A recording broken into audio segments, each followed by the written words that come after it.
Bom dia a todos. Nesse momento está oficialmente aberto a nossa primeira jornada psicanalítica do Centro de Estudos Psicanalíticos Jairo Carioca. É um prazer ter cada um de vocês aqui comigo nesta jornada. Você que conseguiu se inscrever, parabéns, tá? Você é um felizardo. Graças a Deus nós tivemos uma procura bem além do que eu esperava e eu fico feliz por isso. O tema da nossa jornada é Masculinos e Femininos, a Clínica dos Novos Paradigmas. Eu acredito que cada um de vocês a, cada um de vocês receberam a programação. Quem não recebeu a programação, está no e-mail de vocês, tá? Ao final da nossa jornada, o certificado de cada participante estará liberado para ser feito download no mesma plataforma onde vocês fizeram a inscrição. Tá bom? A nossa pretensão vocês que estão participando, a nossa pretensão é que todo ano, em abril, nós façamos a nossa jornada psicanalítica. Iniciamos esse ano, trazendo aí nomes respeitáveis dentro de diversas abordagens. É uma jornada psicanalítica, mas isso não significa que a gente não possa dialogar com outras abordagens, né? Uma das minhas características, para quem me segue, para quem está sempre me acompanhando, é dialogar com a cultura, porque é assim que eu acredito que a psicanálise se faça. Ela dialoga com a cultura. Por isso nós convidamos historiadores para estar conosco, por isso que nós convidamos sociólogos para estar trazendo algumas palestras conosco, convidamos psicólogos de outras abordagens para estar conosco, falando desse tema importantíssimo, que é os novos paradigmas dentro da clínica, levando em consideração a temática do masculino e feminino.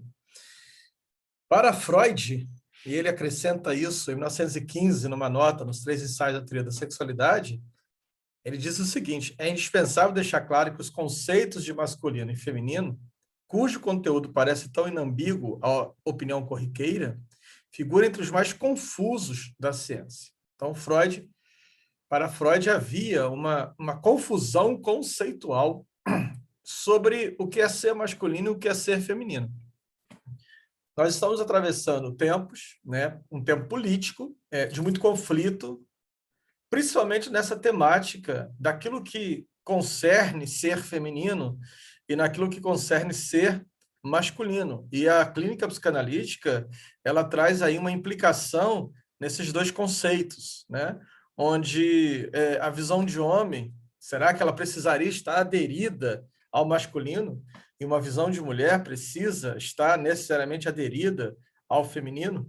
Né? Então, você tem 2 desafios, o masculino e o feminino, dentro dessa nova abordagem. Convidei alguns psicanalistas, alguns profissionais, né, gente que atua dentro das suas especificidades e dentre as mais diversas abordagens, como eu já disse. Nós estaremos nessa jornada quinta, sexta e sábado, com intervalo de 2 horas entre uma mesa e outra. Então, eu gostaria que vocês não perdessem essas mesas. Vão ser 3 mesas, tá? Vão ser 3 momentos. No primeiro momento, uma mesa, né, das 10 às 11h30 da manhã. No segundo momento, uma outra mesa à tarde, das 13h30 às 15 horas.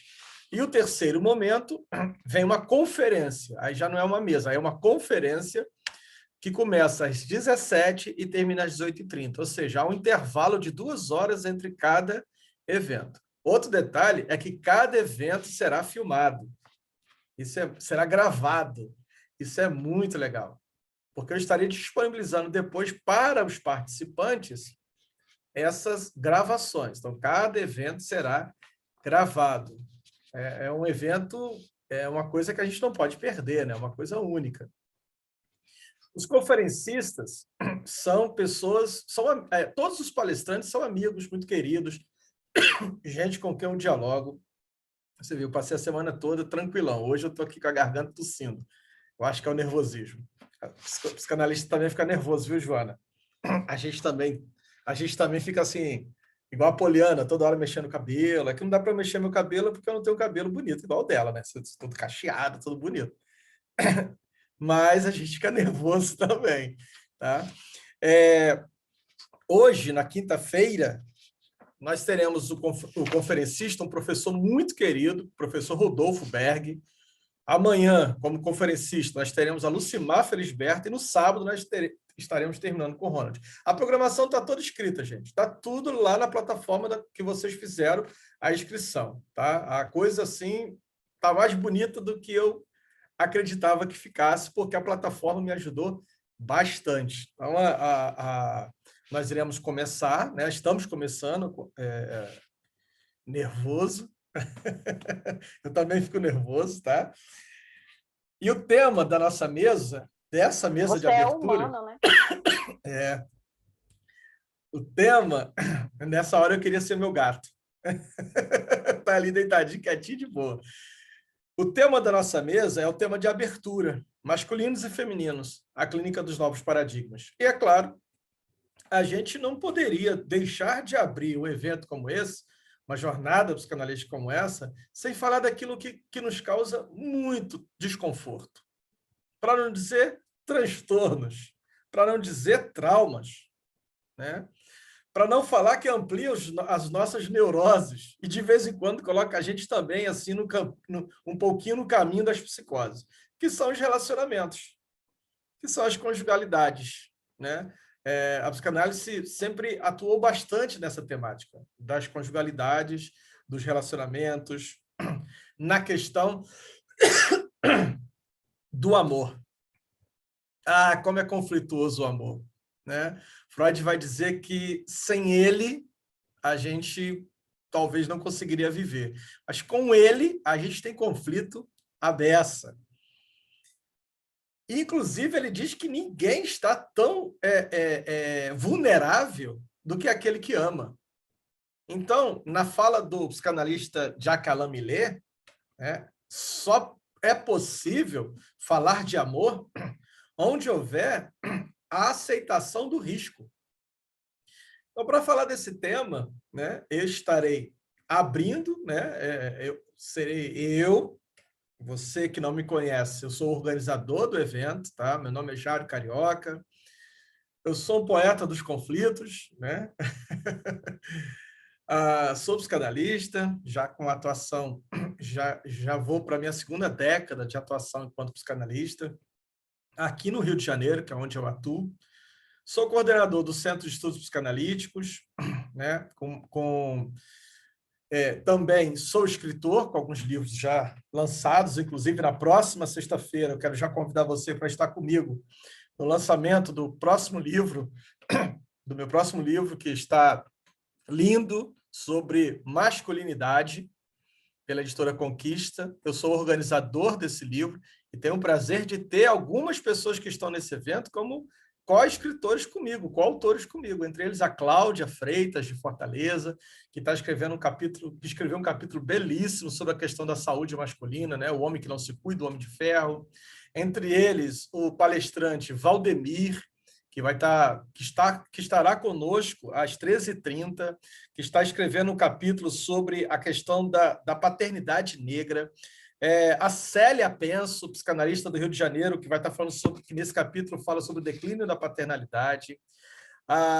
O Lucas Dourado, que está comigo, o Evandro Mamed está comigo, a Lucimar Felisberto também está comigo nesse livro, o Maicon Moreira está comigo nesse livro, o Ronald Lopes. Então, vocês verem que várias pessoas que estão enquanto palestrantes também estão nesse livro que nós estaremos lançando sexta-feira que vem, online. Então, já deixo aqui meu convite para vocês, pela editora Conquista, tá? Online. Masculinidades em tempo de crise, né? Seja homem, reconstrução de uma masculinidade em crise é o nome do livro, tá bom? Nessa mesa está comigo a Poliana Natércia. Meu tema é sobre a intimidade e seus dilemas. Eu vou estar falando sobre os porcos espinhos de Schopenhauer. Eu gosto demais dessa fábula dos porcos espinhos. E a minha querida amiga de Parnaíba, Teresina, Piauí, né? Parnaíba, Piauí, ali no delta do Nordeste, né? Onde fica o Maranhão, o Ceará e o Piauí. eu tenho o prazer de trazer a minha amiga Poliana Tércia. Você observar lá no finalzinho, lá da programação, tem uma mini biografia de cada um. Poliana na Tércia de Vasconcelos Rodrigues, que é psicóloga, mestranda em psicologia pela Universidade Federal do Delta do Parnaíba, né? Aliás, o mestrado dela eu acho fabuloso, que é dentro do tema das políticas públicas, dentro do tema do social, da psicologia social. Eu sempre discuto com alguns amigos psicólogos que eu acho que a psicologia social tem sido ensinado de uma forma muito reduzida. E aí você está vendo a importância da psicologia social, por exemplo, na atualidade, esses momentos em que a gente está sendo atravessado por uma necropolítica. E também é psicanalista, que me dá muito orgulho, porque eu acompanho essa trajetória, essa jornada dela, enquanto psicanalista, já há algum tempo. E é legal quando a gente vê a pessoa crescendo, evoluindo, escrevendo, produzindo artigo, debatendo, participando de mesas, de roda. Então, tenho o prazer de trazer a Poliana para estar falando sobre o tema do enigma das mulheres que amam demais. Olha que coisa interessante, olha que tema legal. O enigma das mulheres que amam demais. Ah, mas amor não é bom, Jara? Amar demais é bom? Bom, a Poliana vai dizer se é ou se não é. Tá? Então, nós iremos começar agora. Essa mesa vai até 11h30. Então, eu pretendo deixar o máximo de tempo possível para ela. Eu vou iniciar. Quando for 10h30, a Poliana entra e vai até o momento em que ela achar que seja necessário. A gente termina essa mesa, então, às 11h30 da manhã. Como eu disse, o meu tema é um tema que eu gosto muito, né? Particularmente, eu sou suspeito de falar isso, porque eu gosto demais do Freud. E para quem me conhece, né, a psicanálise, eu sempre defendo esse ponto de que a psicanálise ela é freudiana. A obra é freudiana. O pilar da psicanálise é Freud. É por isso que a gente fala de estudos lacanianos nas obras freudianas. As obras sempre são freudianas. Lacan, inclusive, faz essa pergunta, né? Existe outra psicanálise que não seja freudiana? Então, eu vou trazer esse tema que eu estou trazendo agora para debater com vocês, os porcos e espinhos de Schopenhauer, né? A intimidade e seus dilemas a partir dessa fábula. Eu vou falar um pouco sobre esse tema a partir de 3 teóricos: Freud, Winnicott e Lacan. Freud, o homem que dialogava com a cultura de forma ímpar. Winnicott, pediatra, que vai trazer 2 conceitos assim muito interessantes para a psicanálise, mas extremamente confusos, e a gente acaba vendo pessoas defendendo hipóteses que não é o que o Winnicott quis dizer, né? A questão da mãe suficientemente boa, a questão do objeto transicional, e o Lacan, esse mestre hermético, em que é preciso um curso inteiro para entender Lacan, né? O pessoal fala para mim, Jara, eu não estou conseguindo entender Lacan. Eu falei, nem eu, lê de novo, e leia de novo, e leia de novo, até a coisa começar a se clarear na tua mente sozinho. Psicanálise é assim, gente. Aliás, psicanálise é isso. As pessoas começam a estudar psicanálise, começam a se desanimar, porque não entende a leitura, não entende a linguagem. Mas é isso, não desanima não, continua lendo. Daqui a pouco as coisas vão começar a ficar claras, porque não é na leitura psicanalítica que você compreende a psicanálise. Somente, não. É no divã, que a leitura que você faz de psicanálise começa a fazer sentido. Daí que não é possível falar de psicanálise sem o divã. A jornada, os congressos, os grupos, os encontros teóricos são importantíssimos, mas sem o divã você é um passarinho com só a metade de uma asa. É preciso que haja as 2 asas para que se possa alçar o voo. Então, uma asa é a conceituação teórica, que pode ser muito confusa, porque depende da outra asa, que é o quê? Estar no divã. É a partir do divã, é a partir da experiência da análise que os conceitos fundamentais da psicanálise se tornam elucidados. Quais são os conceitos fundamentais? Lacan vai dizer que os 4 conceitos fundamentais da psicanálise são o inconsciente, é a pulsão, é o recalque e a transferência. São os 4 conceitos fundamentais da psicanálise. E você não entende esses conceitos lendo. Você entende esses conceitos vivenciando isso em clínica. É na clínica que você entende a estrutura do inconsciente enquanto linguagem. É na clínica que você entende que o inconsciente é o grande sintoma do sujeito. Na verdade, Lacan vai dizer que se há uma doença no sujeito, essa doença é o inconsciente, porque o inconsciente é o desejo. É na clínica que a gente entende que o sujeito não é dono da sua própria casa, porque tem uma pulsão, tem algo que está ali pulsionando, tem algo que está fazendo escolhas por ele, e ele nem sabe. E ele nem sabe disso. É na clínica que o sujeito vai entender as questões transferenciais, na medida em que ele vai se permitindo avançar na sua própria análise e na medida de que ele vai tendo esse espelhamento no seu analista.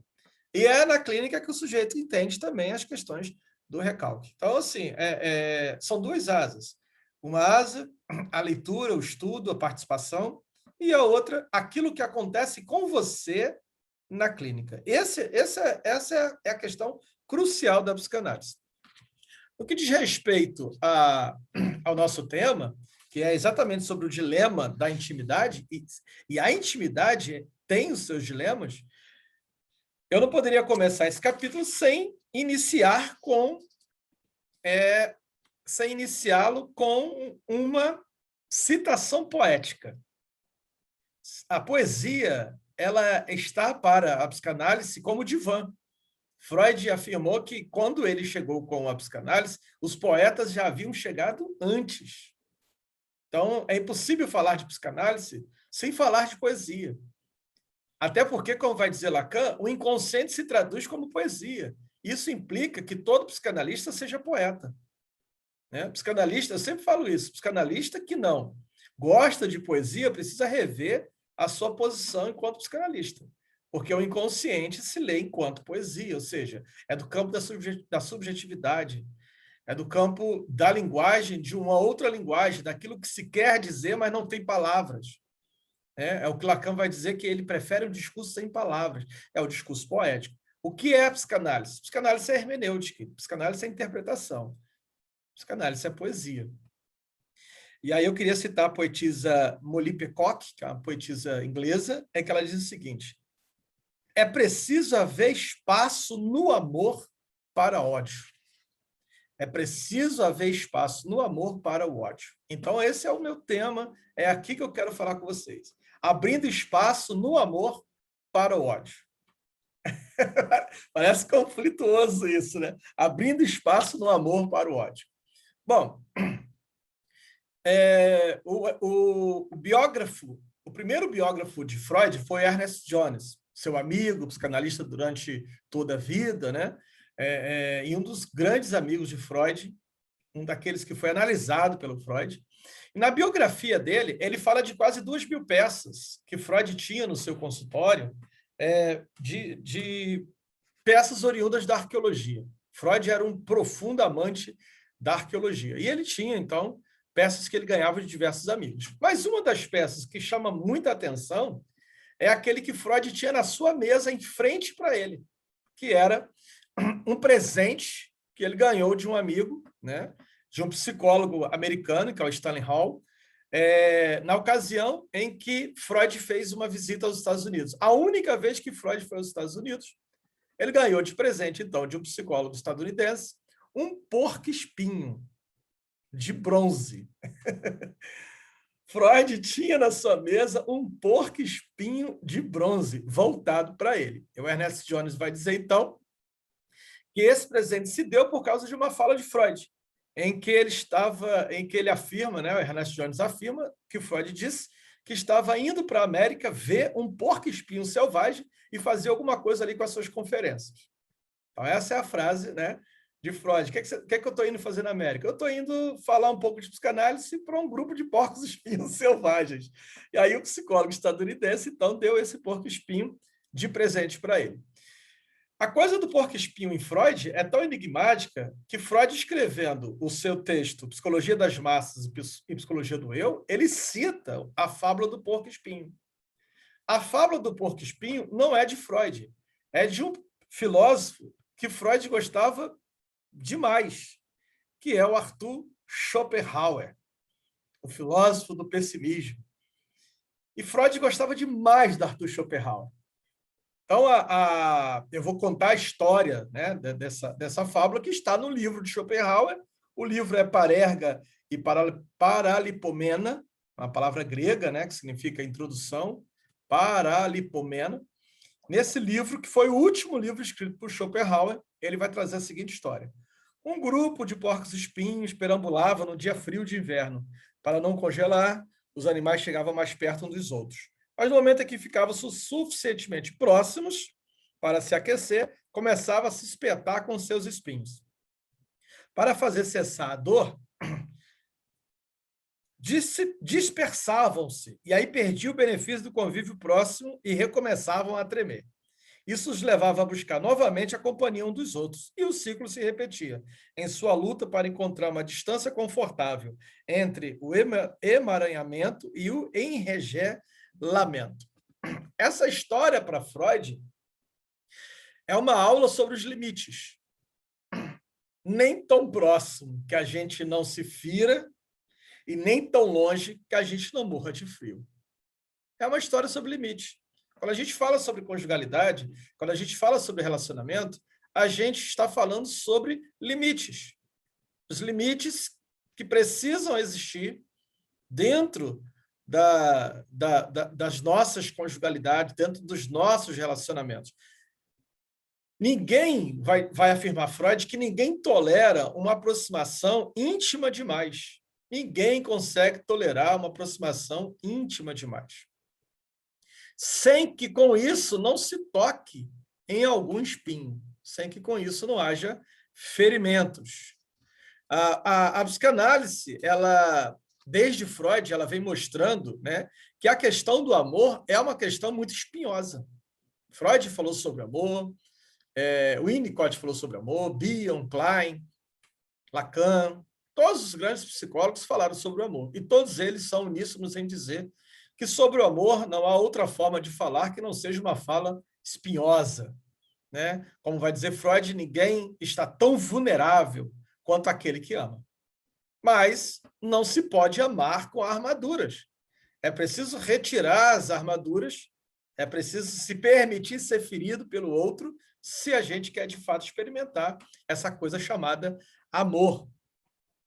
Então, dentro de uma relação afetiva íntima, de certa duração entre duas pessoas, quer seja casamento, amizade, relação entre pai e filho, sempre vai estar ali um componente, né, de sentimentos de aversão e hostilidade, que só escapa à percepção em decorrência do recalque.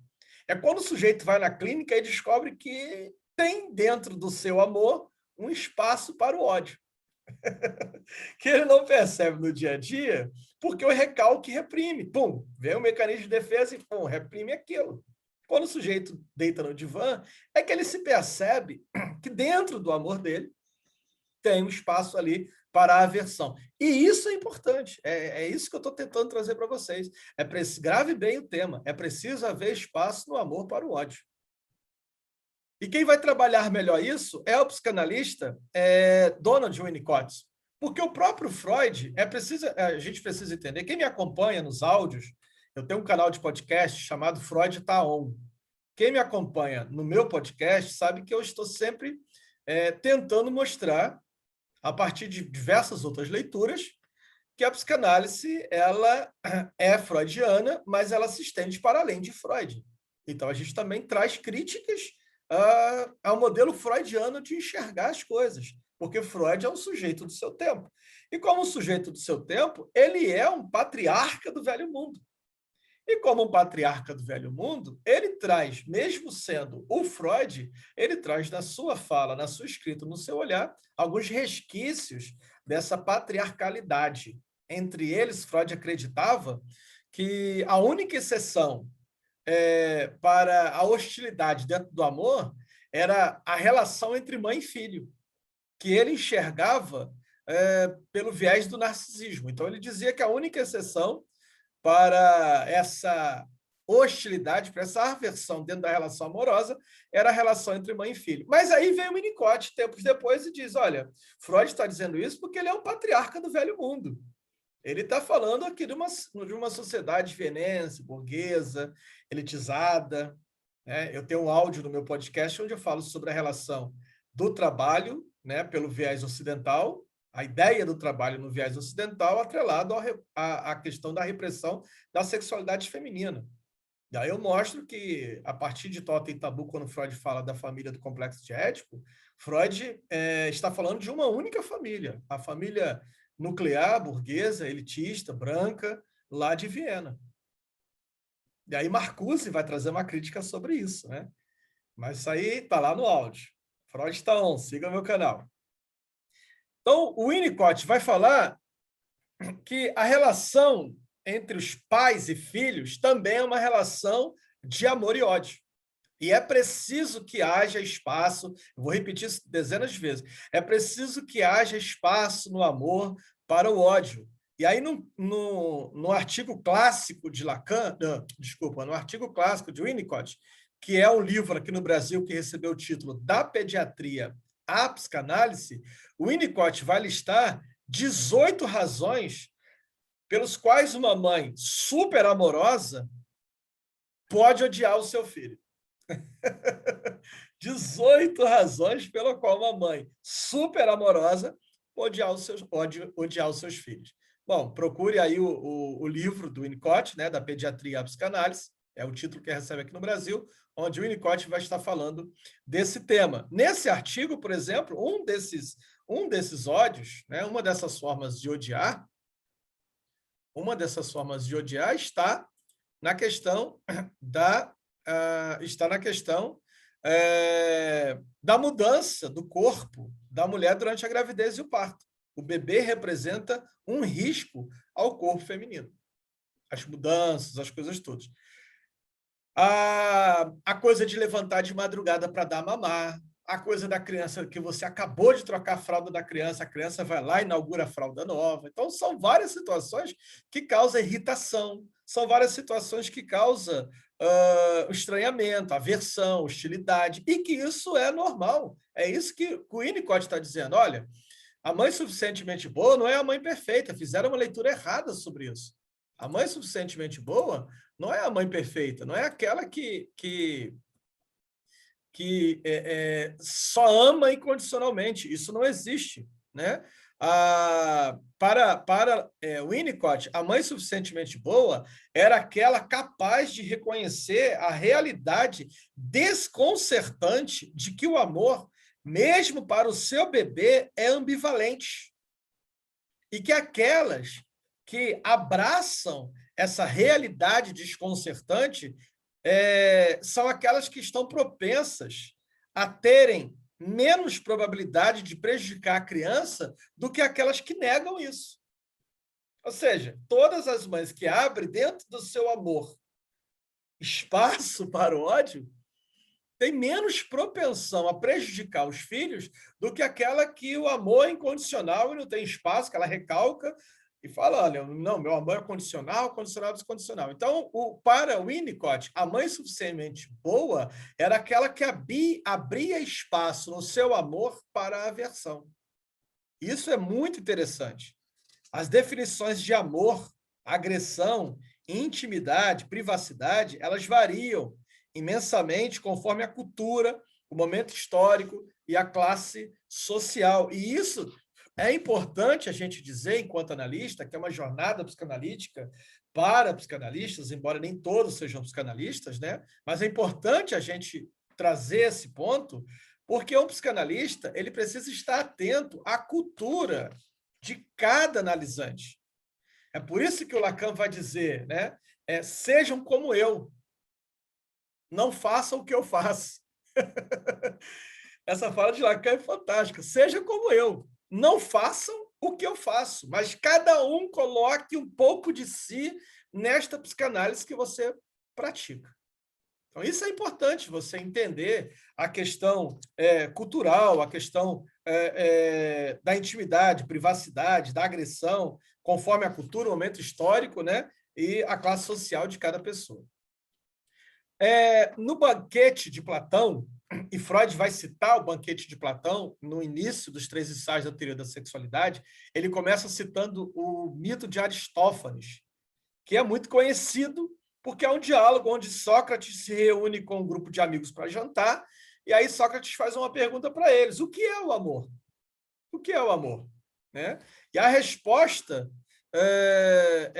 que a maioria se lembra não é aquela dada por Sócrates, mas aquela dada por Aristófanes. Para Aristófanes, no alvorecer dos tempos, não havia pessoa com um corpo único, mas com pares de corpos ligados pelos ombros. Aristófanes está falando do mito da androgenia. Olha aí minha amiga Juliana, que havia pedido para eu comentar um pouco sobre o mito de Aristófanes. As pessoas estavam ligadas, né? E haviam 3 tipos de pares: o macho e fêmea, o macho-macho e a fêmea-fêmea. Aristófanes fala dos 3 tipos. Essas criaturas se deslocavam às cambalhotas o dia inteiro. E aí, um dia, Zeus, enfurecido como sempre, né? Zeus está sempre enfurecido, aliás, essa é uma das características dos deuses, né? Patriarcais, eles estão sempre enfurecidos. Para castigar aqueles humanos desajeitados, separa cada um deles ao meio. O macho, a fêmea e o macho e fêmea. Vai lá e separa. E desde então, vai dizer Aristófanes, os seres humanos vagueiam pela vida à procura de pessoas, a sua metade que o complementará. Esse mito de Aristófanes parece até a música do Fábio Júnior, né? As 2 metades de uma laranja. Desde então, a gente pode pegar o mito de Aristófanes e transformar na metáfora do Fábio Júnior. Desde então, a laranja procura sua outra metade da laranja. Isso é o que vai dizer o Aristófanes. Freud traz isso para os 3 ensaios da teoria da sexualidade. Ele começa trabalhando esse tema, levando a seguinte consideração. E isso ele vai pegar emprestado de Schopenhauer, que é a ideia da vida enquanto sofrimento. E Schopenhauer é o primeiro filósofo ocidental a estudar esse tema, e ele tem uma importância muito grande dentro da história da psicanálise, porque ele vai ser o primeiro... Alô, tem alguém com o microfone aberto aí? Só fechar para mim, fazendo um favor. Ele é aquele que rompe a Gabriela e Cristina, se não me engano, está com o microfone aberto. Fecha para mim, por favor. Ele rompe com a visão iluminista do eu como radical e unificado. E isso Freud vai dar continuidade. A diferença entre Freud e Schopenhauer, né, ambos enxergavam o eu como além do racional e do unificado, ambos vão trazer crítica ao cartesianismo, mas a diferença entre a filosofia de Schopenhauer e a filosofia freudiana é que Freud inventou o método clínico, a psicanálise, para lidar com essa situação, né, com essa questão da angústia, do sofrimento. Então, deitar-se no divã é sofrimento. Porque deitar-se no divã equivale a morrer, a compreender algumas questões, né, do inconsciente, a compreender algumas angústias, a aceitar algumas outras questões que nós não queremos aceitar, dentre essas, né, a questão da nossa falta. Dentre essas, essa questão da outra metade da laranja, que cada um de nós vivemos aí à procura, ou dentro do mito de Aristófanes, a outra metade do meu eu. O detalhe aqui em psicanálise, eu já estou correndo que eu falei que ia terminar 11h30, me dê mais 5 minutos, sou Poliana. O detalhe aqui em psicanálise, né, cada psicanalista precisa entender o seu analisante como único. Como vai dizer o psicanalista francês Serge Leclerc, a psicanálise tem que ser reinventada para cada paciente. Quando a gente fala na questão da sexualidade, quando a gente fala na questão dos relacionamentos, cada relacionamento é único, daí que não adianta você ler manual de autoajuda, como fazer o seu marido feliz, como fazer a sua esposa feliz, 12 passos para a felicidade no relacionamento, 28 passos, e aí você vai ficar dando passinho, passinho, passinho, que você vai parecer até um funk, de tanto passo que a gente dá. Cada relacionamento, cada conjugalidade é única, porque cada porco-espinho é único. É preciso entender o seu outro eu, o seu lado espinhento. É preciso entender a questão de como você se encaixa dentro desse relacionamento. Então, o que o Winnicott vai trazer na sua expressão mãe suficientemente boa é exatamente aquela mãe capaz de ter uma relação franca de amor e ódio com seu filho. Então, dentro das conjugalidades, né, o que a gente pode também falar de uma conjugalidade suficientemente boa é aquela em que o sujeito se permite, dentro do seu amor, ter um espaço para o ódio. Inclusive, uma das coisas que... e aí eu trago Lacan, né, para eu finalizar aqui já, trouxe Freud, Winnicott, vou trazer Lacan. Uma das características de Lacan era criticar exatamente o que os outros analistas faziam com seus pacientes, que era se conformar a códigos sociais burgueses. Então, se para Winnicott, para Freud, né, vamos botar aqui, para Freud, o sujeito era o sujeito do amar e do trabalhar, para Winnicott, ele vai acrescentar um terceiro aspecto aí. Ele vai trazer o aspecto do brincar. Então, para Freud, amar e trabalhar era o sujeito da análise, era o sujeito, vamos dizer assim, curado, né? A cura em Freud era o sujeito ter a capacidade de amar e trabalhar. Para Winnicott, a cura seria o sujeito ter capacidade de amar, trabalhar e brincar. Aí vem Lacan e enxuta isso tudo. Para Lacan, se a chave, né, se a chave principal da psicanálise winnicottiana é a maternagem, a chave principal para a psicanálise lacaniana é o desejo. Para Lacan, o desejo é aquilo que a um só tempo nos define como sujeito humano e nos impede de jamais sermos inteiros ou completos. Então, se para Freud a cura era amar e trabalhar, e para Winnicott era a possibilidade de amar, trabalhar e brincar, para Lacan amar, trabalhar e brincar estão dentro de um conceito só: desejar. Desejo. É preciso desejo. E desejar para Lacan era não ter algo. Aí Lacan chutou essa coisa do Aristófanes da outra metade, do Fábio Júnior da metade da laranja. Para Lacan, desejar é não ter. É não ter. Então, para o Winnicott, o eu só se dividia na doença. Enquanto que, para Lacan, a subjetividade humana era necessariamente clivada e, por mais que sejamos amados, estaremos sempre vulneráveis a temores irracionais e capazes dos atos mais autodestrutivos. E aí Lacan enfatiza aquilo que vai dizer Freud. Senhores, nunca seremos senhores da nossa casa. Totalmente da nossa casa. Nunca seremos. Parece até aquela fala da tropa de elite, né? Nunca serão. Nunca serão. E é isso, nunca serão. E é isso que Lacan vai trazer. Por isso que Lacan retorna a Freud. Gente, vamos voltar para Freud. Não que a família não tivesse importância para Lacan.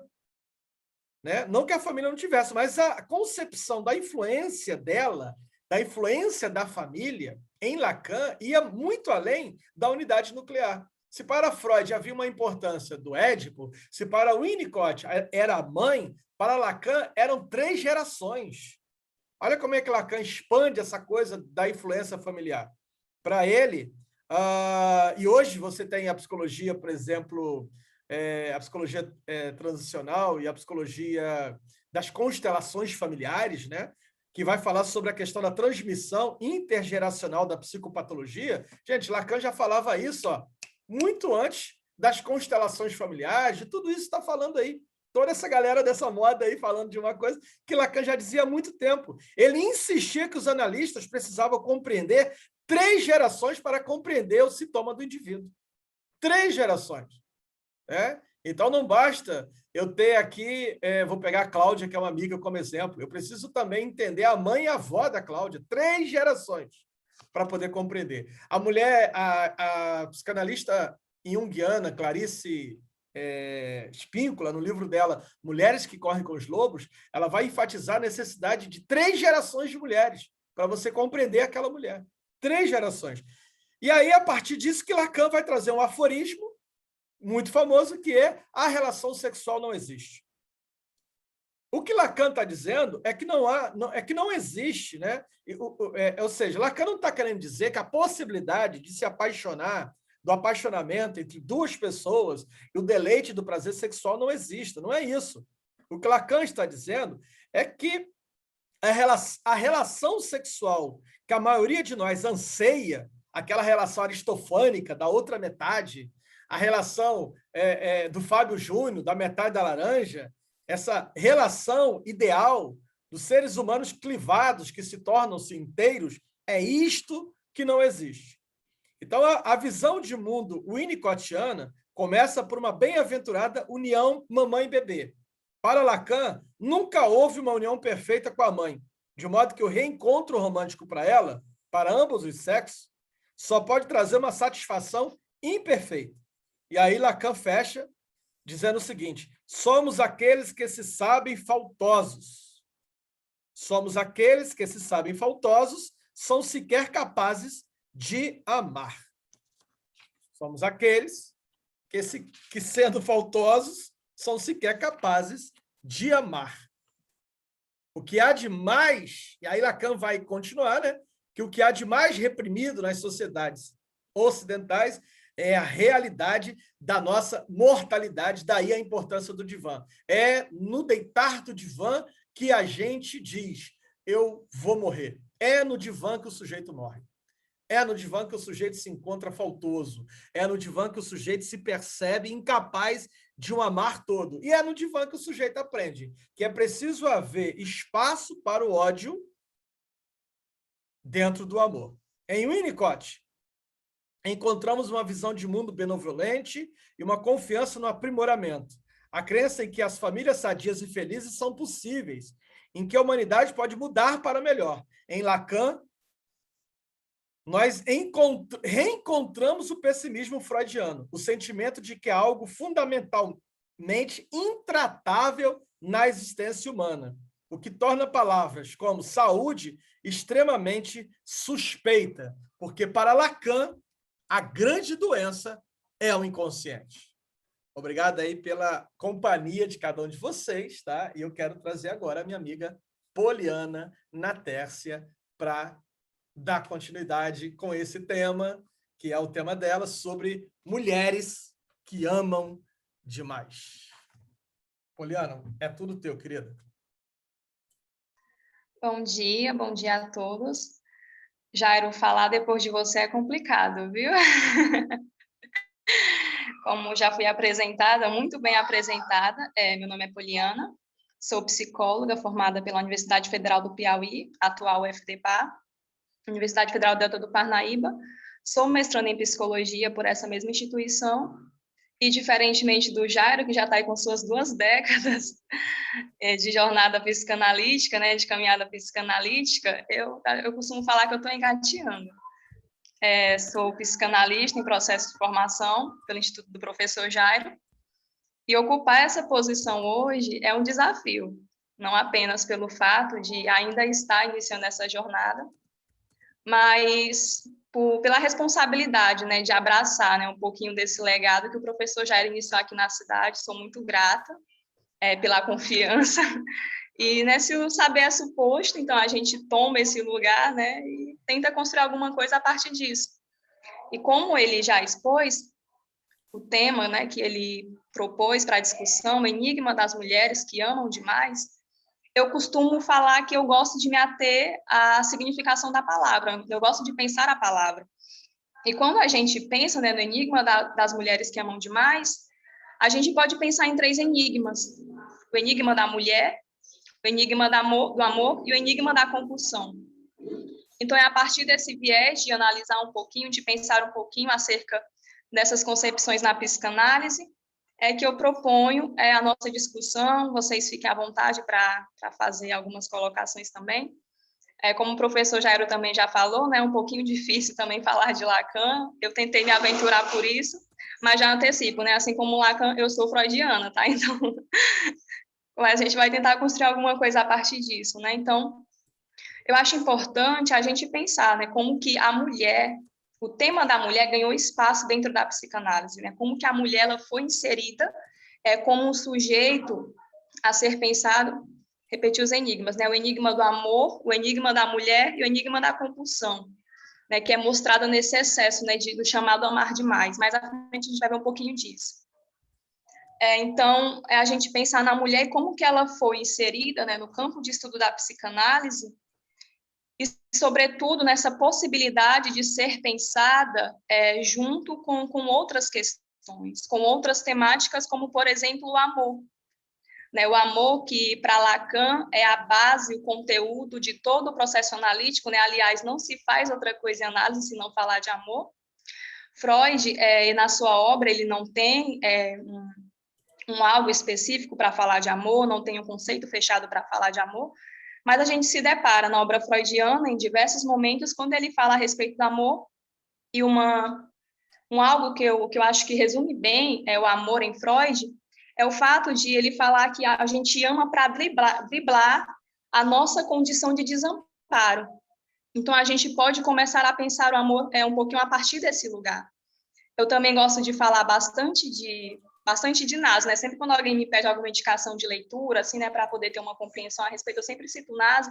É interessante porque ele fala do amor em Freud através do processo de identificação, né? Então, aquele processo de amor com os primeiros objetos. Então, é esse movimento em direção ao outro, né? Esse movimento em direção ao objeto, e que é um movimento que não é um movimento passivo, né? Mas a identificação, o ato de identificar-se, é quase uma tentativa de introjetar, de devorar esse outro. Né? Então, a partir das nossas identificações com esses primeiros objetos de amor, né? São objetos que são perdidos, então a gente tem uma tendência a passar o resto da vida procurando esses objetos. Né? Em Lacan também a gente vê o amor como esse dar o que não se tem, o amor que existe para os seres que se deparam com a castração, para aqueles que se deparam com a própria falta e se dispõem a doar essa falta ao outro. Né? O amor faz signo. Né? E o que seria o signo? Ora, cada sujeito, Lacan fala isso no seminário Mais Ainda, que cada sujeito, tendo conhecimento ou não, ele não é nada além da sua cadeia de significações. E eu apreendo o outro a partir da minha cadeia. Eu faço o signo do outro, eu suponho o outro. Né? E o outro, ele não é suscetível a provocar desejo, mas esse signo é suscetível a isso. Então, para a gente poder iniciar pensando um pouquinho disso, né? Então, é importante a gente saber como que a mulher chegou na psicanálise para a gente poder pensar, né, um pouco melhor o entrelaçamento dessas temáticas. Então, em psicanálise, a gente sabe que a clínica ela antecede a teoria. Então, Freud ele desenvolveu a teoria a partir da escuta clínica com as histéricas. Então, foi olhando para a dor dessas mulheres que muitas vezes eram esquecidas, eram relegadas ao saber psiquiátrico. Então, Freud olha para a mulher de uma forma mais humanística e ele as anuncia como sujeitos a serem pensados no seu sofrimento. Então, o que Freud percebeu, ouvindo as histéricas, foi que talvez essas mulheres quisessem falar alguma coisa com seu corpo. Durante a obra de Freud, a gente se depara diversas vezes com a frase que a anatomia é o destino.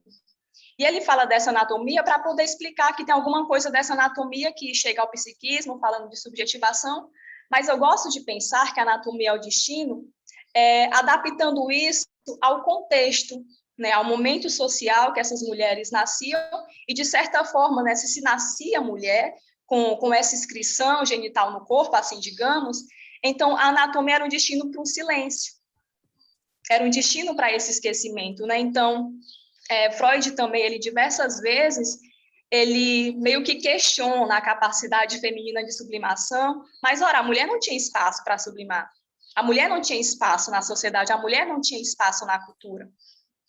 Então, foi pensando sobre isso, né, que Freud ele começou a tentar se ater para o que essa histérica estava querendo falar com o seu corpo, e tentou aí pensar em uma relação sobre a sexualidade e a etiologia da histeria.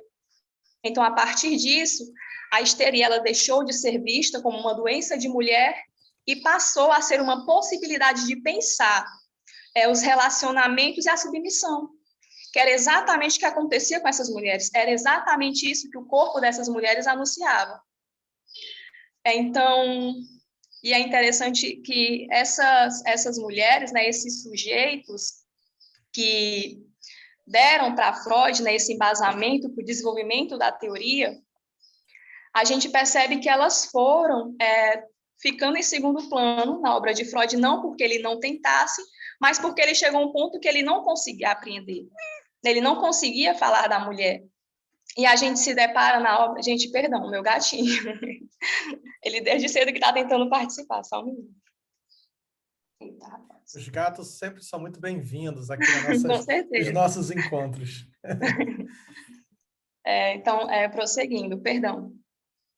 Né, então, a gente percebe que a mulher, ela começou, né, a ser lançada, né, no plano do obscuro, né, o continente negro. Então, a gente sempre percebe que tinha-se muito uma ideia de uma mulher que tentava apreender uma feminilidade problemática e sempre no viés do olhar de um homem. Né? Então, foi dessa forma que a mulher ela foi inserida no campo de estudo da psicanálise. Numa primeira constatação clínica que Freud fez a respeito, né, dessa tentativa, né, de diferenciação dos sexos, para poder falar o que tinha de subjetivo, né, nesse psíquico que passava pelo anatômico, enfim. Então, a primeiro momento, o que ele apreende é que a genitalidade, antes que ela tenha algum valor específico para fazer uma diferenciação, uma distinção entre os sexos, o que se tem são pulsões, né? São pulsões psíquicas, né, que se inscrevem no corpo e que buscam ali sempre prazeres parcializados em torno de zonas erógenas, perdão. Então, a gente percebe aqui que não se tem, né, exatamente nada nesse primeiro momento que faça uma distinção clara entre homens e mulheres, e menos ainda que coloque um dos dois numa posição de não ter alguma coisa, né, e que não coloque um dos dois como sendo superior ou como sendo inferior ao outro. Então, nesse primeiro momento, essa sexualidade infantil originária não tem essa distinção, né? Mas o que foi causando um certo conflito e até uma certa aversão, né, nesse início também da psicanálise, foi quando Freud, ele de certo modo tentou medir a mulher com a métrica que ele tinha do homem. Foi quando ele começou a desenvolver a ideia do complexo de Édipo, a teoria do complexo de Édipo, e passou a falar daquele momento em que o menino e a menina eles já são capazes de perceber o corpo do outro, de ver que tem uma diferença, mas não tem, digamos que, uma maturidade para perceber que se tratam apenas de coisas diferentes. Não é que um não tem e o outro não tem, né? Mas ele desenvolveu muito a teoria através dessa ideia, né, de uma lógica fálica, de um ser que, de um lado, está ali tentando a todo custo manter, que tem medo de perder aquilo que acha que tem, e do outro, uma mulher que tem inveja daquilo que acha que deveria ter e não tem porque foi tirado do outro. Então, isso, né, começou a causar uma certa aversão à psicanálise. Mas é bem interessante porque, a partir dos anos 20, que Freud começa a amadurecer essa ideia, ele começa a falar, né, a pensar a respeito do que leva um menino a se portar como homem ao final de uma dada trajetória, o que leva uma menina a se portar como uma mulher ao final de uma trajetória, e foi inicialmente muito pensando a respeito desse anatômico. Ele falava do social, né, algumas questões, mas a gente percebe que ele tinha uma certa dificuldade, né, de descolar desse biologismo.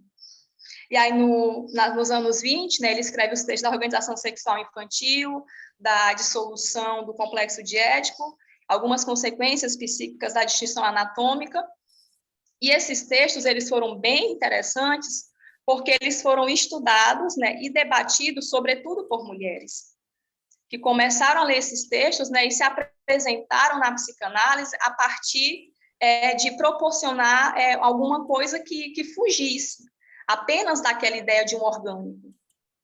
E aí, dentre essas mulheres, né, se destacaram Horney, Deutsch, inclusive, ela foi analisando a de Freud, e o que elas falavam, assim, né, de modo geral, para se contrapor a essa ideia inicial, era o fato de que ele não estava considerando o social, né, mas também não fizeram análises muito profundas a respeito disso, e quem de fato se destacou foi Melanie Klein, né? Eu também não sei se teve alguma coisinha ali que Freud não conseguiu reconhecer, porque no texto das novas conferências, né, no texto da feminilidade, não me recordo se é feminilidade ou sexualidade infantil, quando ele vai citar, né, que essas mulheres, né, na psicanálise proporcionaram um olhar mais amplo, ele não cita.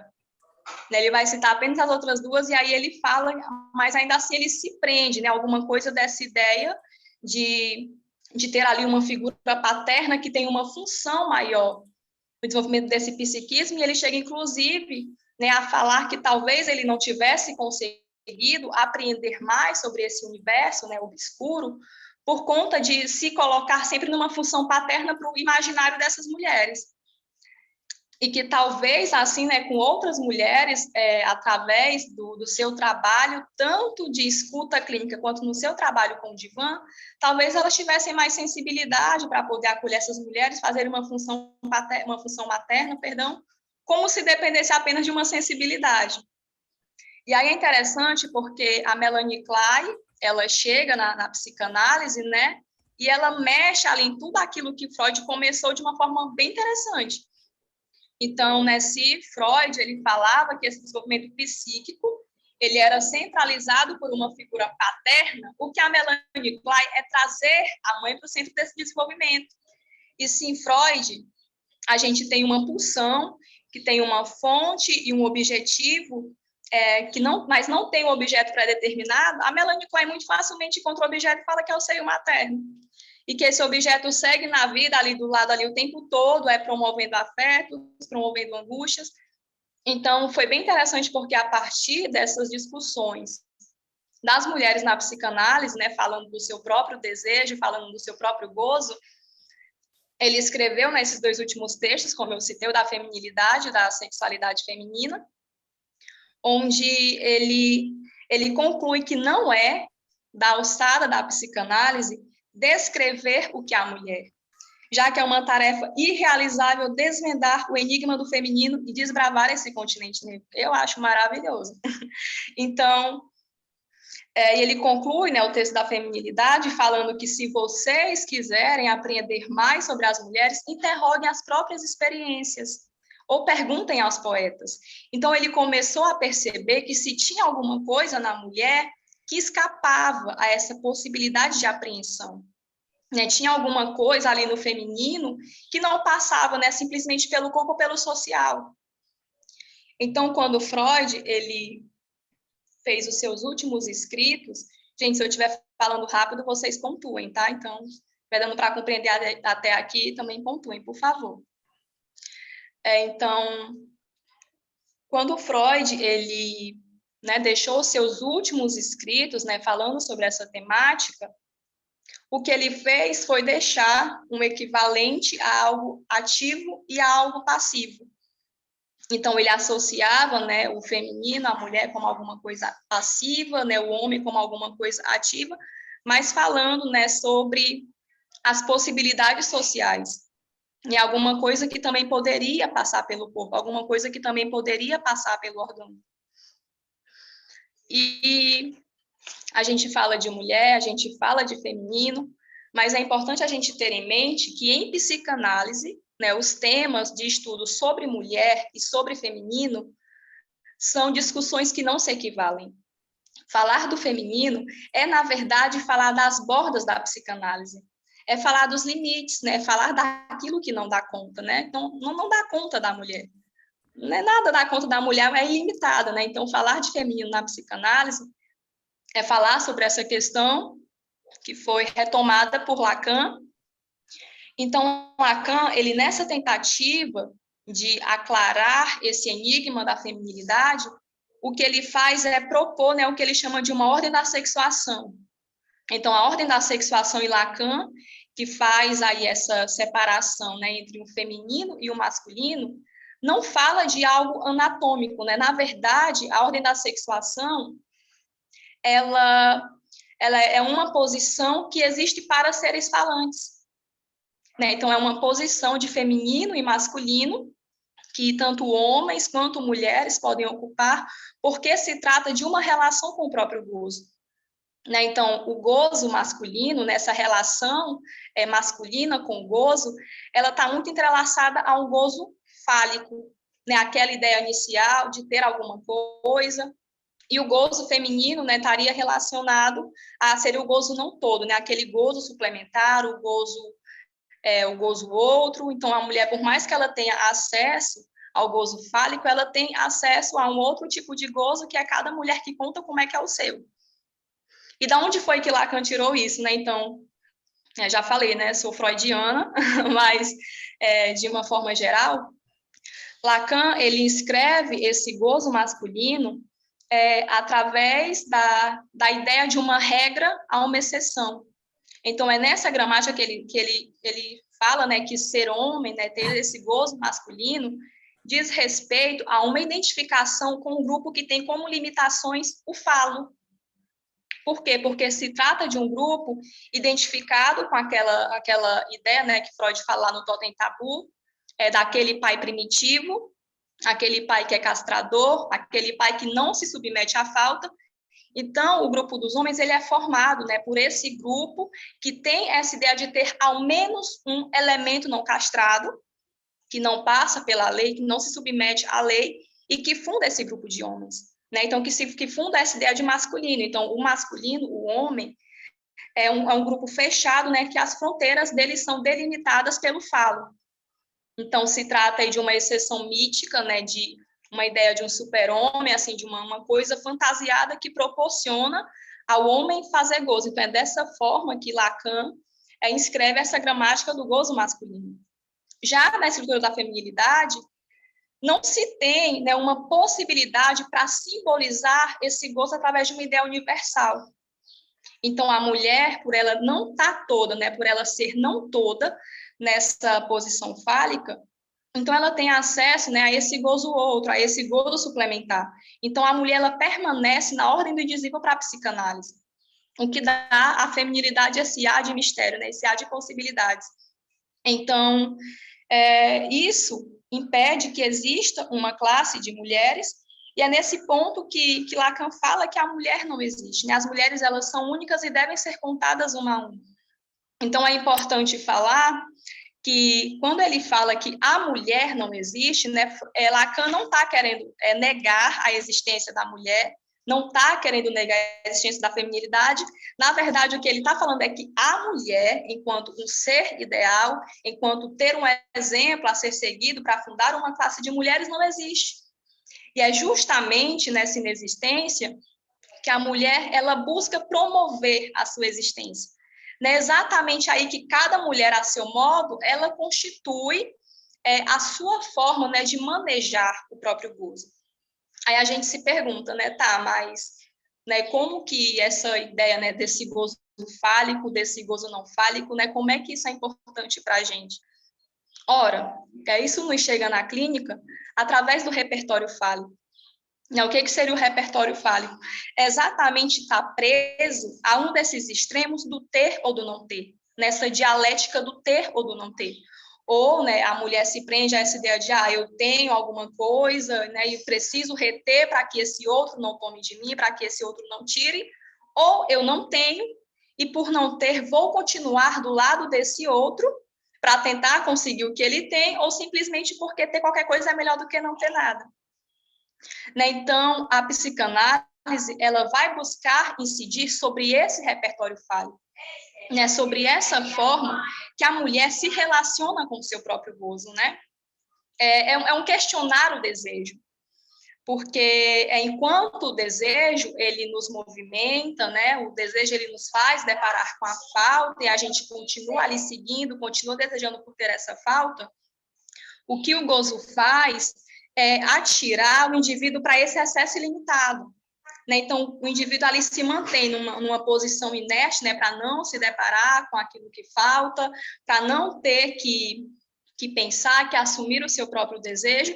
Então, nesse sentido, né, aí a vida pulsional, a pulsão, ela pede uma ética nova para manejar esse gozo. Né, o que Lacan chama de corte, né, aquele ato que basta e que faz o indivíduo mudar a economia do seu gozo. Né? Então, é dessa forma que isso chega para a gente na psicanálise.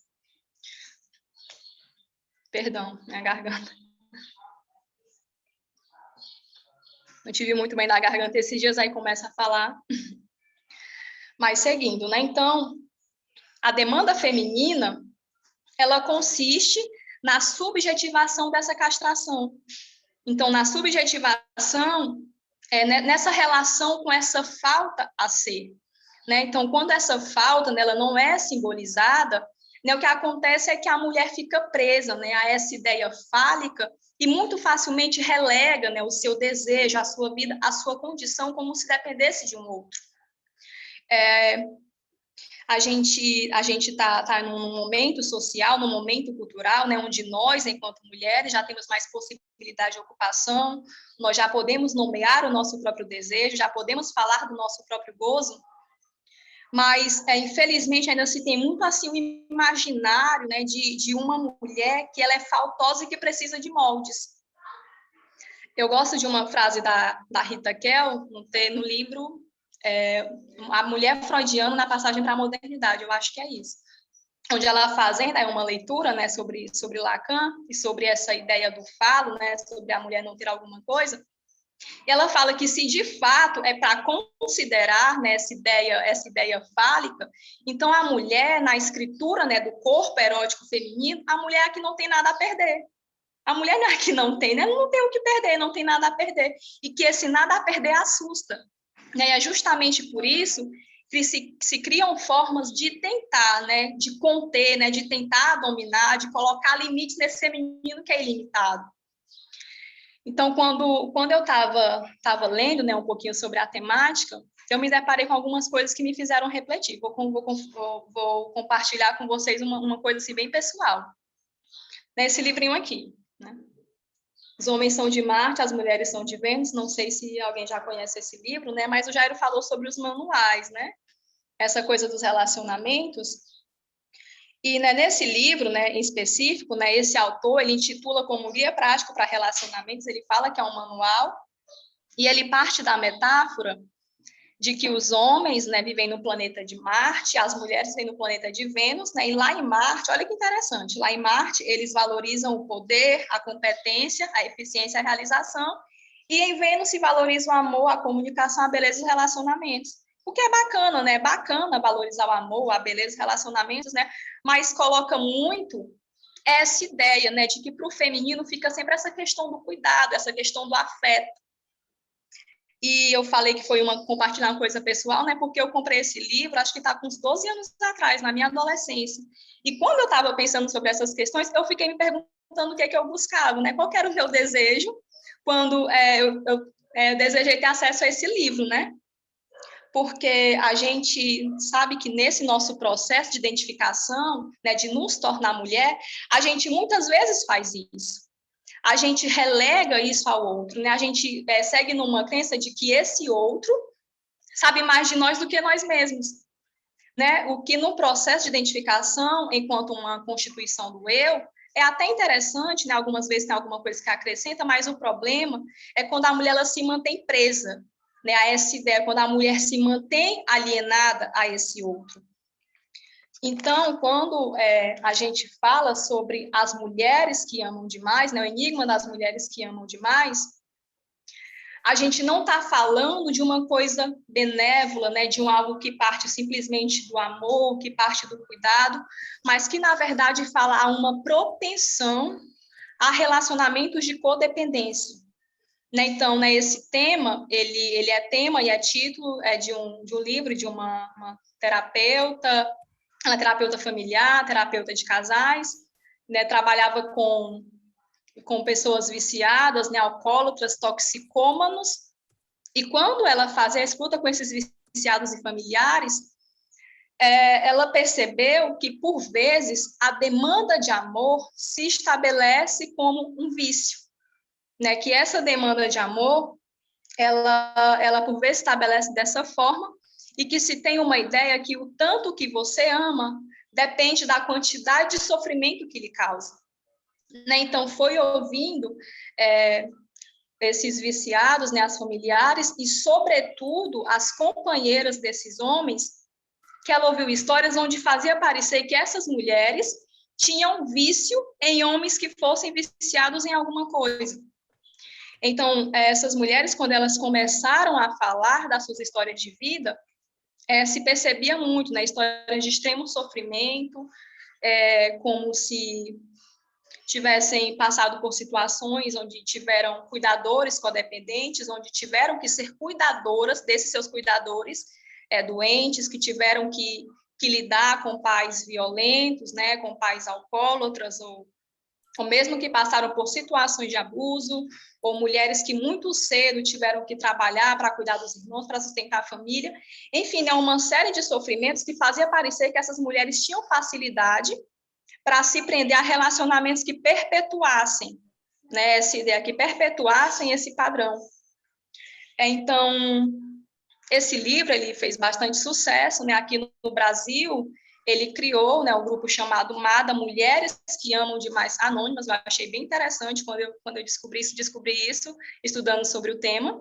Não tinha conhecimento, mas é um grupo que ele funciona como uma forma de apoio, né, para mulheres que se veem nessa situação de terem uma compulsão por relacionamentos codependentes. Né? Então, o grupo, tanto que ele segue os 12 passos dos Alcoólicos Anônimos, né? Porque realmente trata como se fosse um vício. Né? Então, como é que a gente pode pensar, né, esse fenômeno, como é que a gente pode pensar isso dentro da psicanálise? Né? Ora, né, em psicanálise, o fenômeno amoroso, enquanto uma capacidade de amar, não se restringe a algo da vida adulta. Né? Como eu falei no início, né, o Freud ele não tem um texto assim específico para poder falar sobre uma concepção única de amor, mas no texto sobre amor transferencial, ele traz uma colocação que eu acho bem interessante, que eu anotei aqui, que ele fala que o amor é indubitavelmente uma das principais coisas da vida.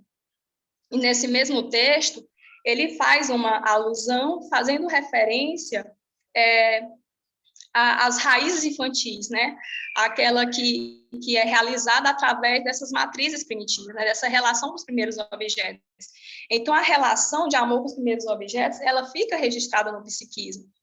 Então, quando esse amor, ele tem um caráter, né, que seja vivenciado de forma positiva pelo indivíduo, né, ou de forma negativa, independente disso, ele tem um caráter à repetição. Então, como aqueles primeiros objetos de amor, né, o primeiro objeto de amor, aliás, ele está perdido, então a gente segue na vida tentando reencontrar aquele objeto. A gente não esquece a forma como é amado. Né? Então, isso inscreve no nosso psiquismo a nossa própria forma de amar. Né? Então, é por isso que todo encontro amoroso é, na verdade, um reencontro. Né? Todo encontro com objeto é, na verdade, um reencontro. Então, esses traços da infância, eles norteiam as possibilidades do amor na vida adulta. Né? Essas primeiras matrizes, elas norteiam a forma como a gente vai se relacionar com os outros objetos que a gente se depare. Então, se essas matrizes primitivas, elas não se esgotam, né, se elas ficam ali o tempo todo atuantes em uma tentativa de reviver aquela sensação infantil, então fica fácil a gente pensar no porquê que essas mulheres que amam demais estão presas a uma necessidade, a uma posição primitiva de demanda de amor. Então, a gente pode pensar também, né, esse amor patológico como uma fragilização do ego, né, formado ali naquela posição narcísica na primeira infância. Então, se tem muito uma ideia que o narcisismo, ele fala de uma exuberação, né? A gente fala de narcisismo, já imagina ali a cauda do pavão, né, que se abre e mostra beleza, mas, na verdade, o narcisismo, enquanto uma posição, né, uma relação com a própria imagem. Então, o narcisismo, né, ele tem 3 vias, né? Ele é a identificação, o investimento e o objeto. Então, o que acontece, né? Tem-se um apego a essa imagem, né? Tem-se um apego a essa identificação. E se faz todo um movimento, né, para continuar investindo nessa imagem que se tem de si. Né? Então, quando isso é construído de uma forma que o sujeito se veja numa posição de fragilidade, numa posição inferior, então ele segue reproduzindo isso ao longo da vida. Então, são questões para a gente pensar, né, de forma psicanalítica, como que essa mulher que ama demais, ela é pensada, né? Como que podem ser pensados esses fenômenos na psicanálise. Né? Então, e o narcisismo, ele tem importância não apenas para essa identificação do eu, não tem importância apenas para a individualização desse ego a partir do outro, mas o narcisismo, ele também é de suma importância na passagem da autoerotização para amor objetal. né? Então, o narcisismo, ele tem relação com a forma como eu vou buscar o outro, né? Da forma como eu vou deixar de investir no meu próprio corpo para ser capaz de buscar um outro, né? Então, isso que é aprendido a buscar, né? Nesse processo de identificação de narcisismo na primeira infância, com os nossos primeiros objetos de amor, eles ficam marcados, né? Como se criasse ali uma marca que ele vai sempre buscar reviver essa sensação. Por quê? Porque é o familiar, é o que ele conhece. Então, é muito comum no relato dessas mulheres, quando elas falam que frequentemente se pegam, né, em situações de relacionamentos onde elas sempre estão numa posição de sofrimento, estão numa posição de passividade, né? E também é muito comum que essas mulheres tenham crescido em ambientes onde elas visualizaram, né, situação de brigas, né, discussões entre os pais, e ela ficava muito naquela posição retraída, de não ter o que fazer, uma sensação de impotência, e de repente, dentro do próprio relacionamento, elas repetiam essa cena infantil. Então, essas mulheres, elas novamente estão naquele lugar de ser aquela menininha indefesa que não sabe o que faz, simplesmente vendo a situação. Então, a gente pode pensar a partir disso, né, o que Freud coloca no texto Recordar, Repetir, Elaborar. A repetição. A repetição, ela aparece como uma tentativa do ego de se tornar ativo em uma situação de passividade que gerou extremo sofrimento. Então, essa repetição, ela se opõe à ideia de elaboração, ela se opõe à recordação. Então, o Christian Dunker, ele tem uma brincadeira que eu acho até legal, quando ele fala que, na verdade, é recordar, repetir, repetir, repetir, elaborar. Então, o sujeito, ele se pega repetindo situações que ele não sabe de onde vem, não sabe como que aquilo ficou incutido ali no psiquismo, né? Mas que, na verdade, é um trabalho do ego para não se dar conta daquilo que está gerando sofrimento, para não se deparar com esses conteúdos que o indivíduo não sabe o que fazer se deparar com eles. Né? Então, fica muito aquela ideia de, né, eu tinha um pai que era viciado, que era alcoólatra, eu não consegui curar o meu pai, pode ser que com esse homem eu consiga. Né? Então, de forma inconsciente, fica sempre nessa posição de eu não fui o suficiente para cuidar de A ou B, mas pode ser que agora eu consiga. Mas o que acontece é que essas mulheres não conseguem, né? Por quê? Porque aquilo que o outro está vivenciando é a relação dele com o sintoma dele. O outro também está preso na repetição dele, né? O outro também está preso a essas raízes primitivas de amor dele. E a mulher não tem domínio sobre isso. Mas não se tendo ciência a respeito disso, toda essa insatisfação, essa sensação de impotência, ela retorna para o eu, de uma forma de, então talvez eu que não esteja amando o suficiente.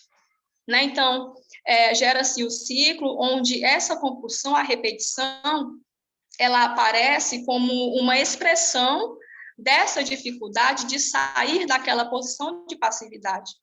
Né? Então, tem muitas mulheres que relatam que também desenvolvem compulsões, como organização, compulsão sexual, em relação ao uso de substâncias químicas. Então, essas mulheres, né, elas se pegam presas a alguma coisa. Então, a gente pode pensar nessa compulsão também como se fosse uma necessidade de obediência. Né? Eu preciso de algo para eu estar me submetendo, para eu estar sempre repetindo. Eu preciso de alguma coisa que eu fique tentando responder o tempo todo.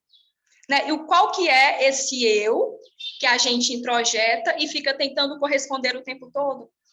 O superego. Então, é muito comum que essas mulheres, elas tendo essas vivências de situação de passividade, de serem mandadas, de estarem sempre acreditando que elas estão ali em função do outro, que elas mantenham esse padrão dentro de relacionamentos. O relacionamento de codependência, ele é interessante de se pensar porque é diferente de uma relação de dependência. Na relação de dependência, você depende do outro. Na codependência, você depende que o outro seja dependente de alguma coisa. Então, eu preciso que esse outro tenha alguma coisa que escape a ele, que ele não consegue lidar, para eu me manter nessa posição de que eu vou conseguir fazer alguma coisa por ele. né? Então, são situações que são repetitivas, né? Como eu citei. Infelizmente, se mantém porque é o que é familiar, é o que essas mulheres conhecem, é o que elas sabem como termina. Não tem nenhuma surpresa ali. Então, elas se pegam reproduzindo, né? Repetindo esses padrões dessa forma, né? De estarem sempre nessa posição de passividade. Né? Então, o trabalho da análise, nesse sentido, ele vai ser importante porque a repetição, ela não se trata de uma escolha. Né? Na verdade, ela se trata de um movimento que se opõe à elaboração. E por quê? Porque é mais fácil eu mergulhar de cabeça no outro, associar que o meu sofrimento é decorrente desse que não me corresponde nunca, a eu compreender e aceitar que é o meu padrão. Né, que eu estou sempre buscando objetos e relações com objetos que me façam sofrer. Que eu estou me colocando numa posição de estar sempre buscando relacionamentos que sejam doentios, né? Então, para eu poder renunciar, eu preciso saber o que eu estou renunciando. Então, a gente cresce, né, como mulheres, ouvindo histórias onde a princesa conquista o príncipe naquele lugar de passividade, literalmente no lugar de morbidez, naquele lugar de não desejante, a princesa que ama o sapo, a princesa que ama a fera, que ama o monstro, na tentativa de fazer, de acreditar, né, que vai ser capaz de curar esse outro, de fazer alguma coisa por esse outro, né, e vem-se muito aquele pensamento de mas talvez ele não seja tão ruim assim. Né? O Jairo citou o livro Mulheres Correm com os Lobos, eu amo esse livro, eu nunca falo sem citar esse livro, né? E a Clarissa Pinkola, ela traz a história do Barba Azul, né? Que era um homem que ele tinha uma obsessão por mulheres, e aí ele consegue casar com uma moça que era a mais nova de 3 irmãs para poder dar essa ideia, né? De uma certa ingenuidade. Então, ele casa com ela, mesmo que as irmãs mais velhas tenham alertado a ela, e ela casa com Barba Azul e ela, em alguns momentos, ela se questiona, mas será se esse homem é realmente o que falam dele, né? Será que ele realmente é esse monstro? Mas aí, de repente, ela começa a perceber algumas atitudes dele, que ela considera que são benévolas, e ela fala, mas por que que eu fico tão incomodada com a barbinha azul? Então, é dessa forma que começa. As mulheres, elas se colocam nessa posição e não se dão conta, né, de que tem um outro que também está buscando alguém que tem aquele sintoma que ela tem, né? Então, esse enamoramento, ele também é namoramento de sintomas. Então, tem também esse entrelaçamento de sintomas, perdão. Né? Então, já que eu falei da Clarice Pinkola, eu queria finalizar com uma fala que ela também traz um mito que eu acho bem interessante. Oi, Jairo. Querida, a gente tem 5 minutos para finalizar. 5 minutos. Cravados, senão ele fecha. Posso encerrar? Certo. Pode. Então, a Clarissa, né, ela traz a ideia da La Loba, né, que ela fala que a La Loba é uma mulher que vive em um lugar oculto, que todos sabem, mas poucos já viram, né, mas todo mundo conhece, e ela tem o trabalho de recolher ossos, né, então a La Loba, ela fica no deserto recolhendo ossos, a especialidade dela são os lobos, e quando ela consegue colocar o último osso do lobo no lugar, ela senta para poder decidir que música vai cantar. E quando ela canta, aquele lobo torna a vida. E eu acho assim muito lindo, né, bem poético, que a Clarice ela fala que o trabalho da análise é esse trabalho de recolher ossos. Né? Então, a gente se pega nessa situação, né, de estar no deserto, recolhendo ossos, né? E que a gente precisa cantar para fazer, tornar a vida aquilo que precisa ter vida, a nível do psiquismo, aquilo que precisa ter contato, aquilo que precisa ser lidado. Né? Então, muitas vezes a mulher, ela se sente no meio de um deserto, com um monte de ossos, né? Apenas um cacto com uma flor de vermelho vivo, é a metáfora que ela usa, e 500 metros de nada. Mas para as mulheres que se propuserem a caminhar 501 metros, sempre haverá mais alguma coisa. Então, né, com base em tudo que foi falado, com base em tudo que foi dito, eu queria finalizar, né, convidando você, mulher, convidando você, feminino, Jairo, com seu feminino maravilhoso, né, a se propuserem, né, a caminhar 501 metros, e obrigada. Fantástico, fantástico. Eu fui lá pegar o livro para o pessoal ver. Arrasou, Poliana. Que é esse aqui, pessoal, ó, Mulheres que Correm com os Lobos. Parabéns, Sem Poli, o parabéns. meu. Foi lindo, lindo, lindo, A viu? Poliana trouxe aí a coisa da larroceira, né? A mulher dos ossos. Pessoal, lembrando que a jornada está só começando, tá? O pessoal está dizendo, estou com saudade e tal. A jornada está só começando. Essa é a primeira mesa. Nós temos diversas outras mesas também. Às 13h30, nós estaremos de volta falando sobre a escuta do masculino na clínica psicanalítica com 2 psicanalistas, Valdemir Júnior e Célia Penso. Daqui a 2 horas, eu aguardo vocês para a próxima mesa. Poliana, não tenho palavras para te agradecer. Eu que agradeço, Jairo, pela confiança. Na verdade, né, a confiança é em você mesmo. Você que trouxe aquilo que você está estudando, está se esforçando. E psicanálise é isso, gente. O sujeito autoriza-se a si mesmo, vai dizer Lacan, e também por outros, Lenez do Perrin, né? E também por outros, ou seja, é preciso a participação em jornadas, em congressos, leituras, grupos de estudo, e é assim que se faz um psicanalista, a partir de uma jornada, né? A psicanálise se faz a partir disso tudo. Gente, tá tudo lindo, tá tudo maravilhoso, tá? Está sendo gravado, fiquem tranquilos que os certificados vão ser entregues pela própria plataforma, a presença está sendo monitorada pela própria plataforma, então a plataforma ela faz tudo isso aí que vocês estão em dúvida. Acompanhem, estejam com a gente. Muito obrigado, Poliana. Muito obrigado os 41 participantes que estiveram conosco nesta manhã.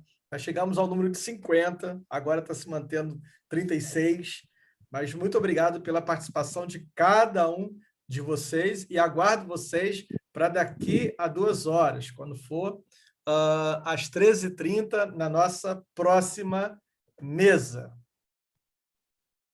Um abraço a todos. Gente, agradeço pelas devolutivas no chat, tá muito grata mesmo. Obrigada, Jairo. Demais, viu, Poli?